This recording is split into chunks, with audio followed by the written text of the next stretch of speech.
ये जीवन क्षणभंगुर है, इस जीवन का कोई भरोसा नहीं। इसलिए कहते हैं कि क्षणभंगुर जीवन की कलिका, कल प्रात को जान खिले ना खिले।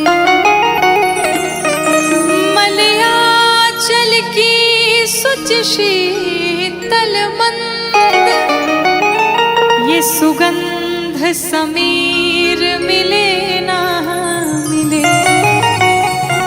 ये कलियुग कलिकाल कुठार यानी कुल्हाड़ी लेकर के खड़ा है कि कलिकाल कुठार लिए है खड़ा। तन नम्र सी चोट झिले ना झिले। इसलिए कहते हैं कि जप ले हरि नाम हरि रसना। क्यों? क्योंकि फिर अंत समय में ये हिले ना हिले।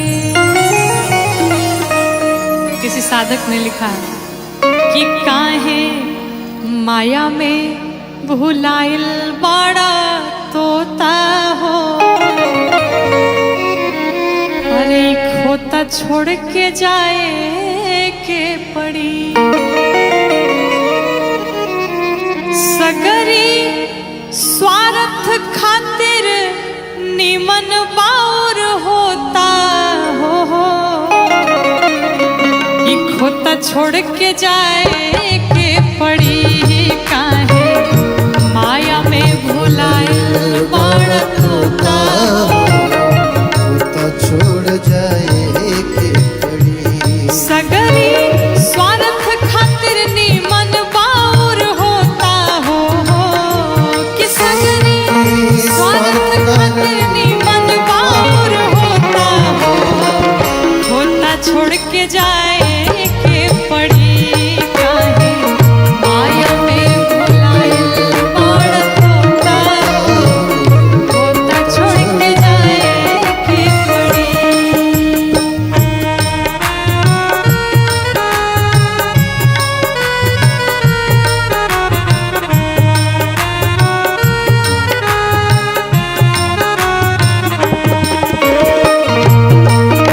राघवेंद्र सरकार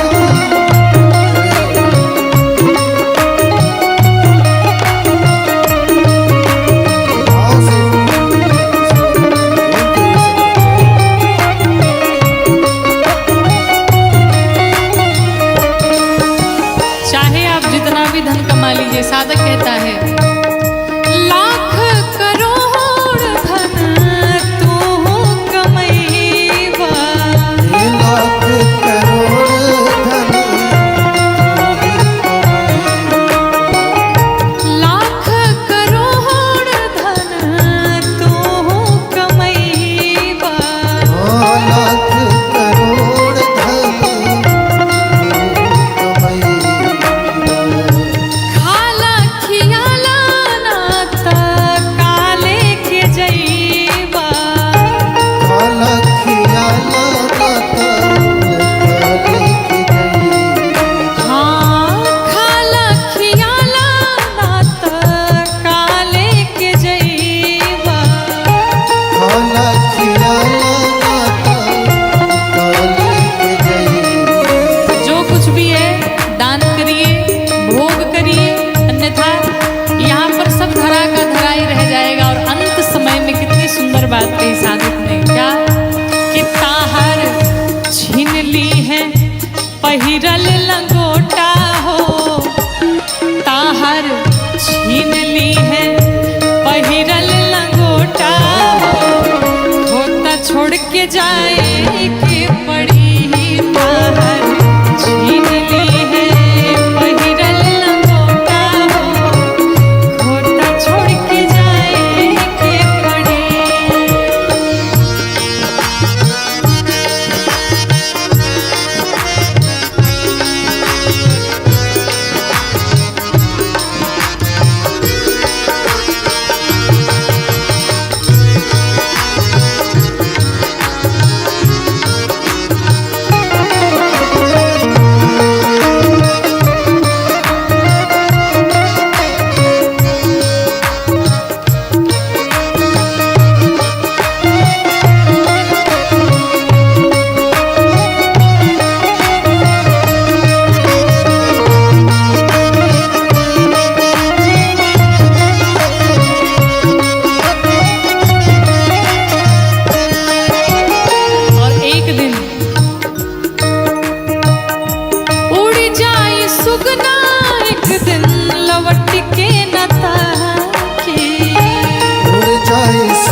जीवन की सच्चाई को बताता हुआ एक बहुत ही प्यारा निर्गुण आप सभी के मध्य में जरा ध्यान से सुनिए और एक एक शब्द पे गौर देने योग्य बातें हैं।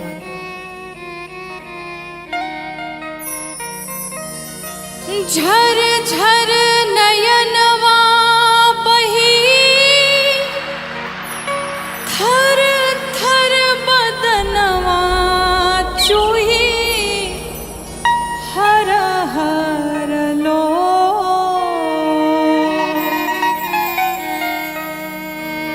झर झर नयनवा बही, थर थर बदनवा चूही, हर हर लो। फर फर सुगनवा जहिया, अरे उड़ी जई है हो जैसे सेन्ही पाके चोर। तब फर फर सुगनवा जहिया, उड़ी जई है हो जैसे सेन्ही पाके चोर।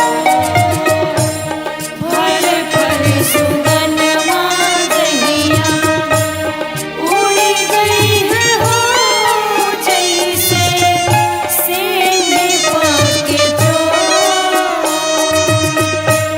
झर झर नयनवा बही, थर थर बदनवा चूही, हर हर लो। झर झर नयनवा बही, थर थर बदनवा चूही, हर हर लो। फर फर सुगनवा जहिया, उड़ी जई है हो जैसे सेन्ही पाके चोर। फर फर सुगनवा जहिया, उड़ी जई है हो जैसे सेन्ही पाके चोर।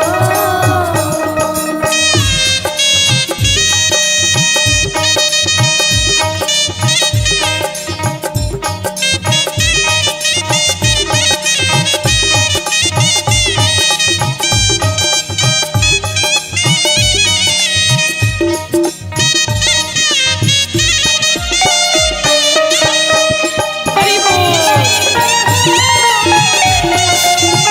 सेन्ही पाके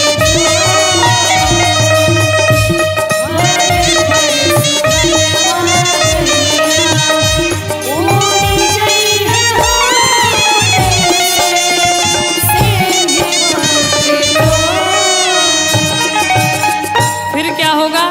कहते हैं जाने के पश्चात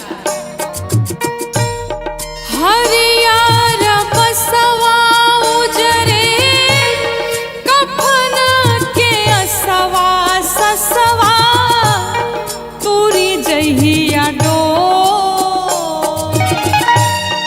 हरियर बसवा उजरे, कफन के असवा ससवा, तुरी जहिया डोर। और अंत में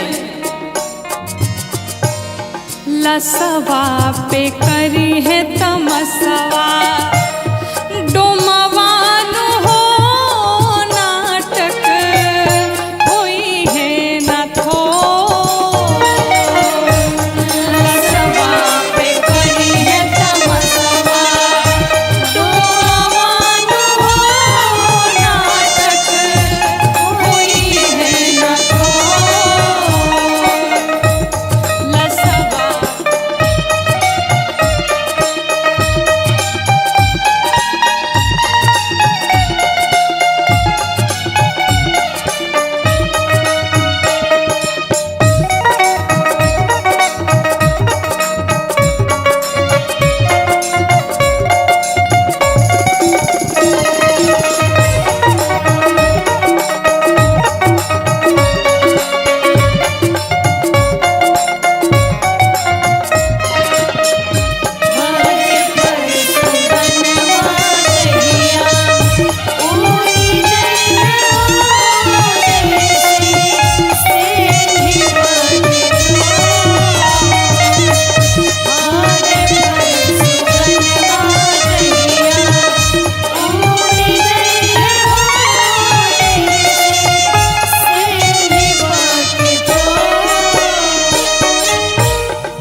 जिसने करोड़ों की संपत्ति कमाई हुई है, वो एक फूटी कौड़ी भी किसी के साथ जाने वाली नहीं है। साधक कहता है, रुपया के बोरवाए गो फूटा हो कटोरवा संगे जाई न तो। रुपया के बोरवाए गो फूटा हो कटोरवा संगे जाई है न तो। रुपया के बोरवाए गो फूटा हो कटोरवा संगे जाई न तो।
एही से शिकारी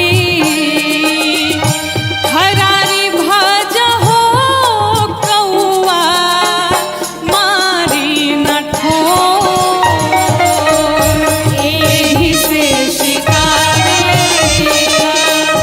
हरारी भज हो कौआ मारी न ठोर। एही से शिकारी हरारी भाज हो कौआ मारी न ठोर। झर झर नयनवा बही थर थर बदनवा चुई हर हर लो।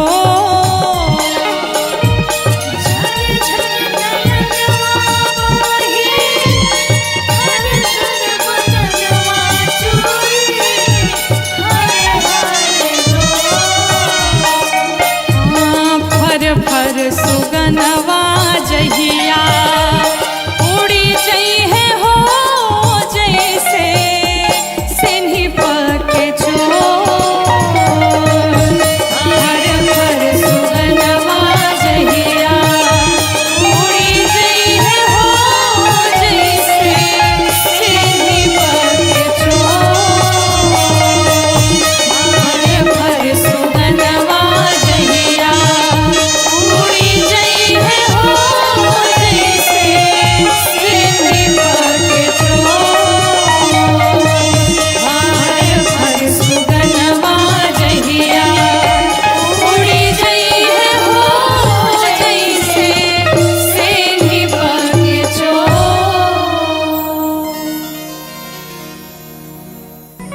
कहते हैं, इस जीवन का कोई भरोसा नहीं। इस संसार में जितने भी लोग आपसे जुड़े हैं, सब स्वार्थ के नाते ही जुड़े हैं। स्वार्थ लाग करई सब प्रीति। एक भगवान से ही ऐसा संबंध है जो भगवान बिना कारण ही कृपा करते हैं, बिना कारण ही करुणा करते हैं, बिना कारण ही अपने भक्तों से अगाध प्रेम करते हैं। तो अगर किसी से प्रेम करना है तो श्री ठाकुर जी से प्रेम किया जाए, श्री गोविंद से प्रेम किया जाए, माधव से प्रेम किया जाए। क्योंकि कहते हैं कि अगर आपके पास मनी है तो आपके पास मेनी है, यानी आपके पास पैसे हैं तो आपसे बहुत सारे लोग जुड़े हैं। अगर पैसे नहीं हैं तो फिर आपके पास कोई नहीं बचेगा। एक बहुत ही सुंदर निर्गुण भजन, आइए हम सभी मिलके गाते हैं कि तोता दुनिया के मेला में अकेला हो अचुके कौनो खेला हो जाई कि तोता दुनिया के मेला में अकेला हो अचके कौनो खेला हो जाई तोता दुनिया के मेला में अकेला हो अचके कौनो खेला हो जाई मिली कबो ना करैली बोके केला हो कि मिली कबो ना करैली बोके केला हो अचके कौनो खेला हो जाई तोता दुनिया के मेला में अकेला हो अचके कौनो खेला हो जाई तोता दुनिया के मेला में अकेला हो अचके कौनो खेला हो जाई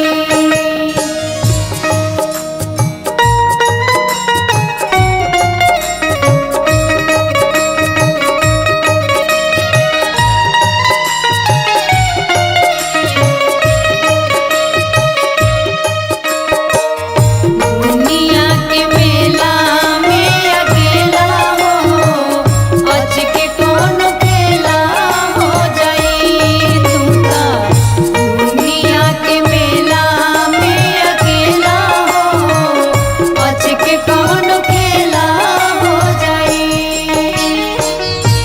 जान की जीवन नाथ दश शीश हंता दश शीश हंता दश शीश हंता ऊहे एकमात्र हवे जग के नियंता जग के नियंता जग के नियंता जान की जीवन नाथ दश शीश हंता ऊहे एकमात्र हवे जग के नियंता ओही जगत गुरु के बान चेला हो कि ओही जगत गुरु के बान चेला हो अचके कौनो खेला हो जाई ओही जगत गुरु के बान चेला हो अचके कौनो खेला हो जाई तोता दुनिया के मेला में अकेला हो अचके कौनो खेला हो जाई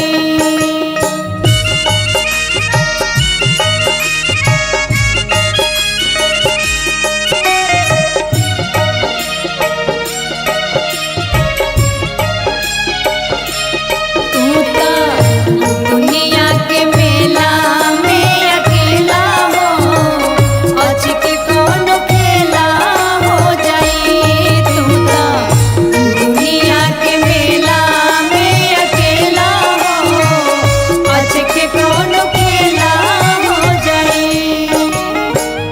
घेरले बा बेटा बेटी भाई में हरारू भाई में हरारू भाई में हरारू माया में बजारू धरैल तू बेचारू धरैल बेचारू धरैल बेचारू घेरले बा बेटा बेटी भाई में हरारू माया में बजारू धरैल तू बेचारू कि यही जा केहू नाही केहू के हो खेला हो कि यही जा केहू नाही केहू के हो खेला हो अचके कौनो खेला हो जाई कांदा दुनिया के मेला में अकेला के कौन खेला हो जाई। तू तो दुनिया के मेला में अकेला हो, आज के कौन खेला हो जाई।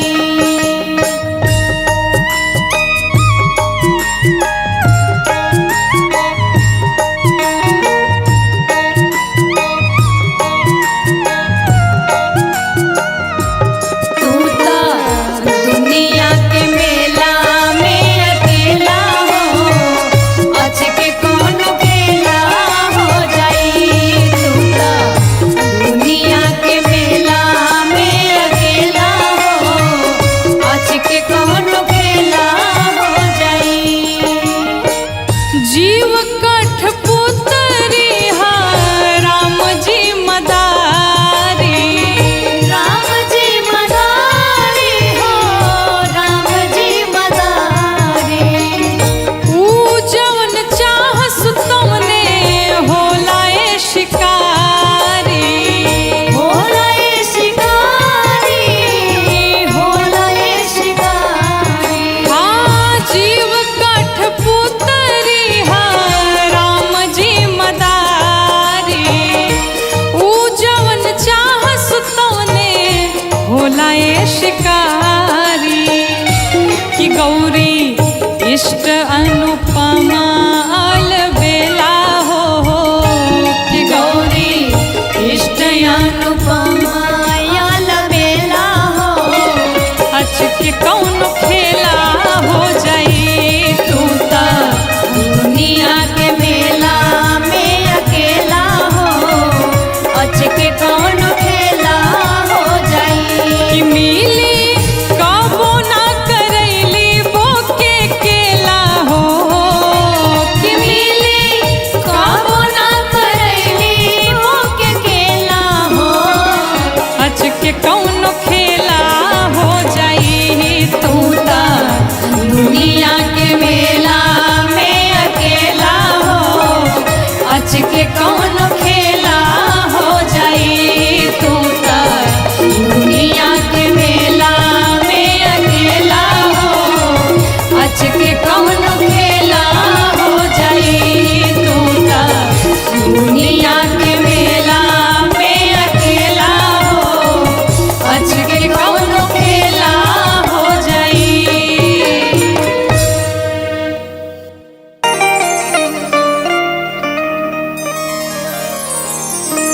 सब कुछ छूटी हो, सब कुछ छूटी, कितनो तू खैबा जड़ी बूटी,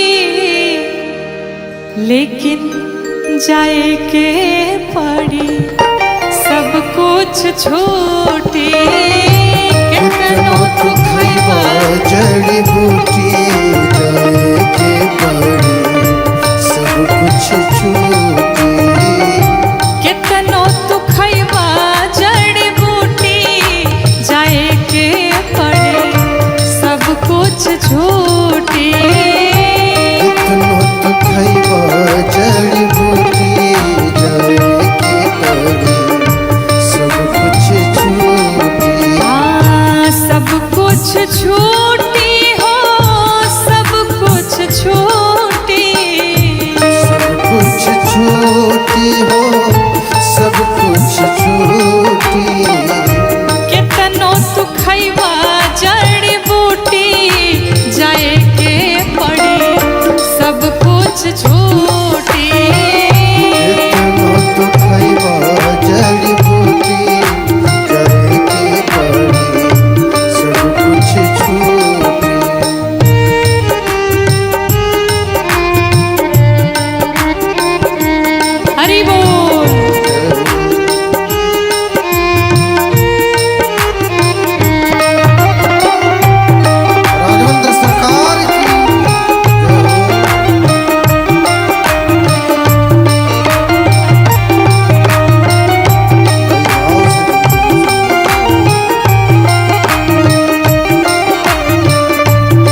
समान हो। बिल्डिंग आलिशान संग मरमर के मकान हो। आलिशान संग मरमर के मकान हो। सारा मृत्यु लोक के साधन समान हो। सारा मृत्यु लोक के साधन समान हो। जाई नाही साथे कौड़ी फूटी जय के पड़ी सब कुछ छूटी। जाई नाही साथे कौड़ी फूटी जय के पड़ी सब कुछ छूटी।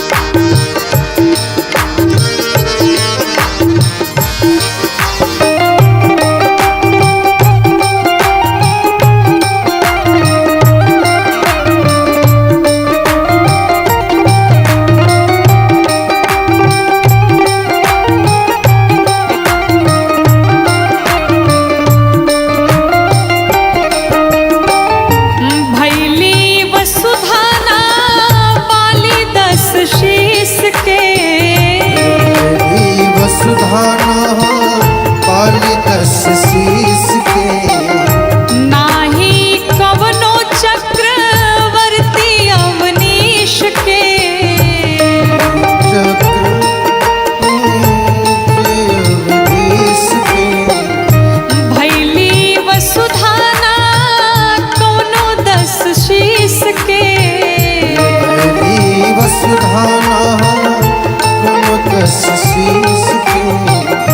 नाही कवनो चक्रवर्ती अवनीश के। चक्रवर्ती अवनीश के। सास के डोरी जहिया टूटी जय के पड़ी सब कुछ छूटी।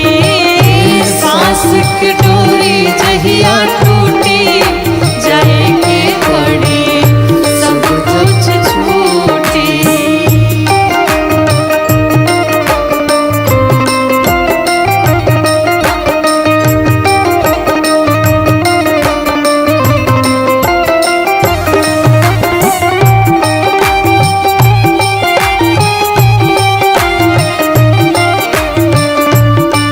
राघवेंद्र सरकार की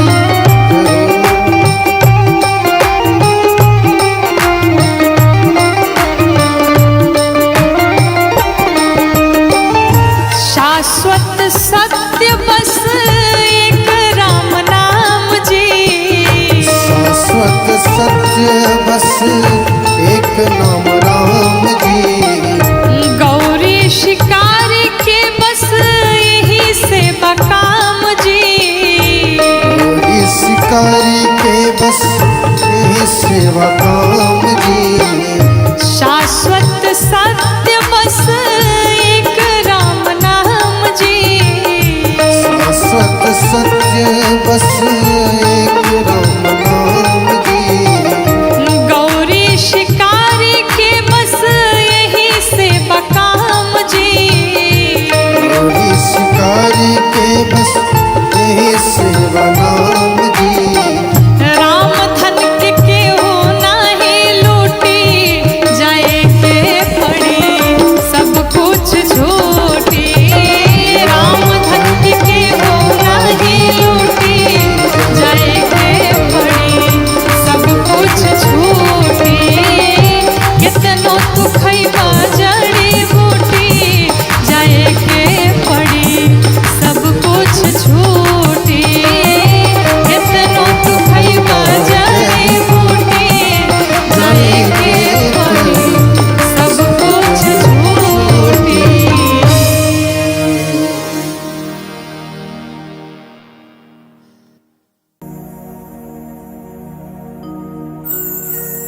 बैठल अरे रोवेली गुजरिया हो,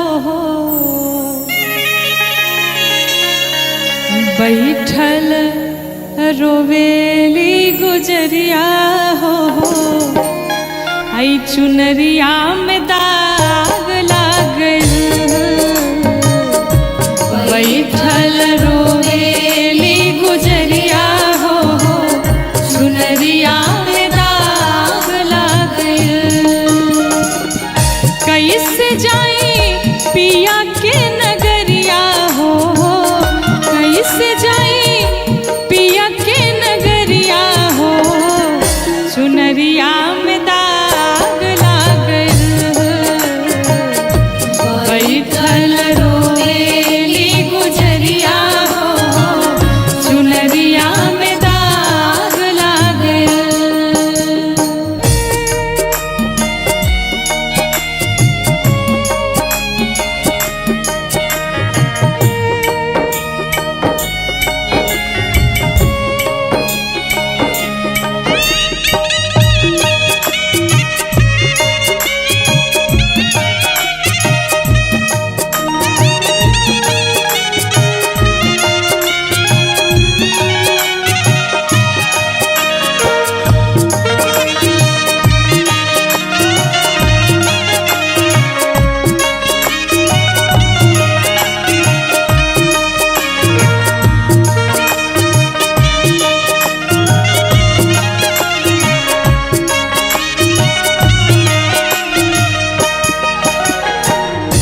जब जीव को ये भान होता है, पूरा जीवन जब बीत जाता है और जाने का जब समय आता है, तो व्यक्ति को पता चलता है हमने अपने जीवन में कुछ नहीं कमाया, लेकिन अब पछताने का फायदा क्या है। साधक कहता है, आइल भगवाना के हमरो संदेशवा, आइल भगवाना के हमरो संदेशवा, जाए के बहामारो के पियावा के देशवा, जाए के बहामारो के पियावा के देशवा, आइल भगवाना के हमरो संदेशवा, आइल भगवाना के हमरो संदेशवा, जाए के बहामारो के पियावा के देशवा, जाए के बहामारो के पियावा के देशवा। लेकिन कांच बाटे हो, कांच बाटे हमरो मिरिया हो, चुनरिया में दाग लागल, कांच बाटे हमारो मिरिया हो, चुनरिया में दाग लागल।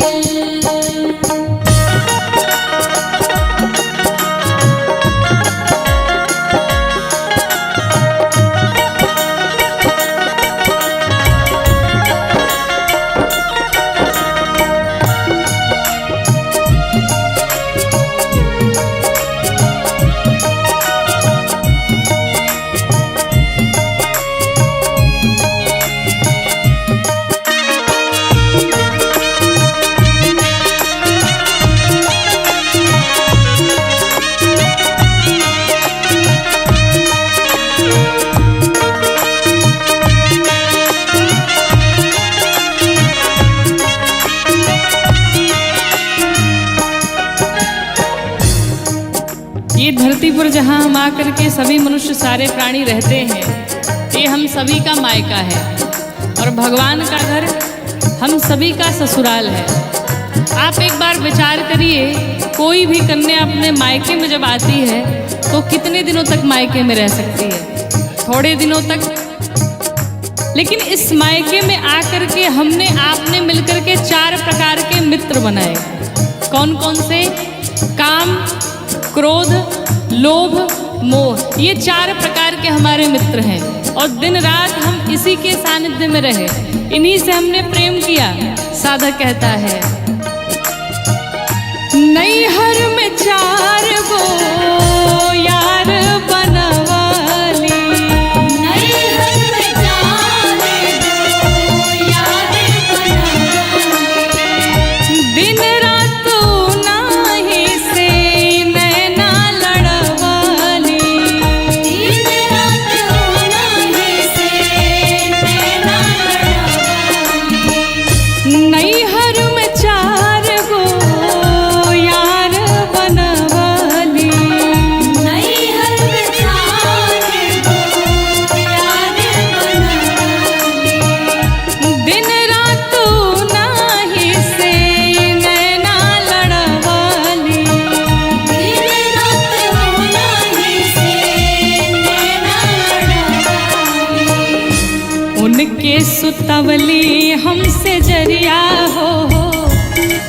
के सुतवली हमसे जरिया हो, चुनरिया में दाग लागल।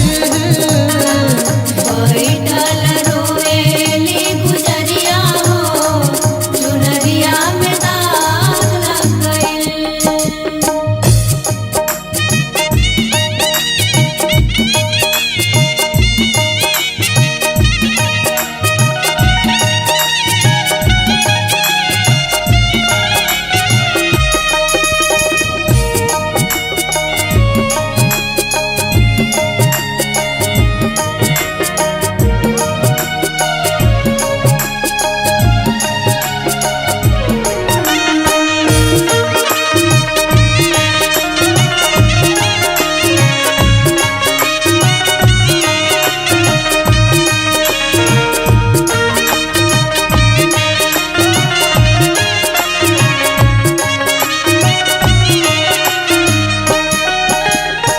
जब जीव माँ के गर्भ में होता है और उसे बाहर निकलने का जब समय होता है, जितना दुख जीव को माँ के गर्भ में होता है, संसार में उतना दुख कभी नहीं मिलता है।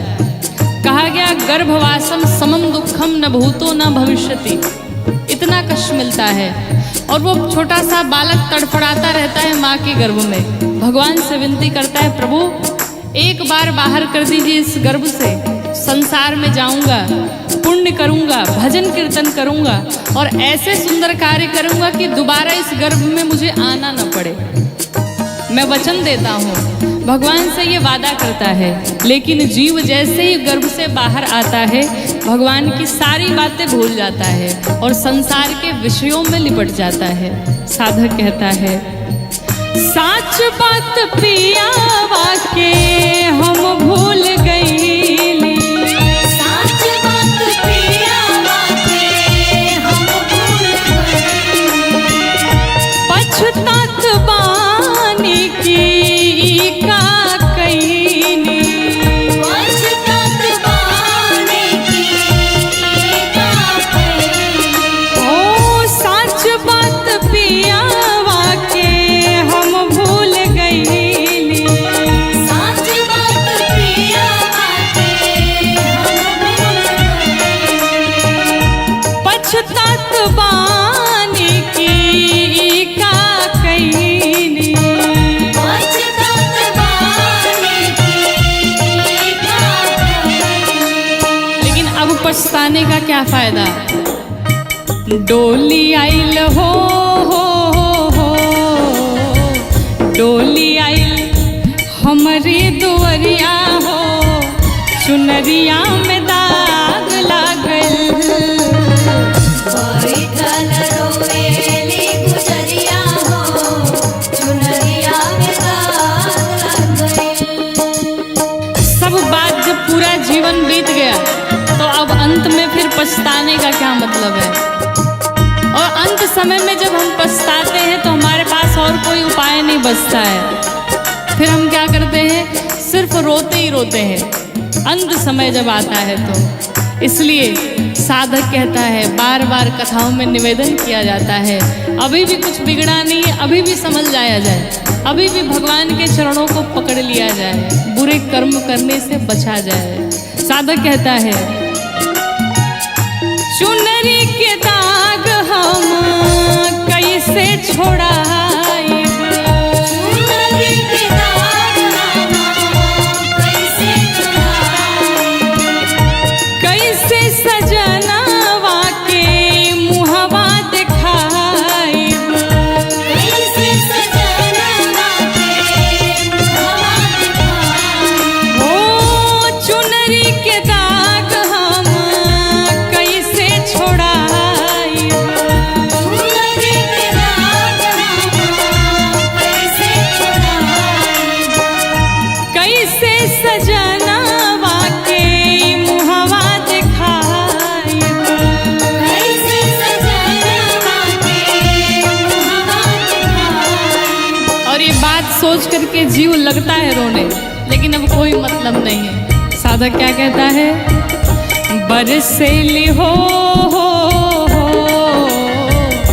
बरसेले अखिया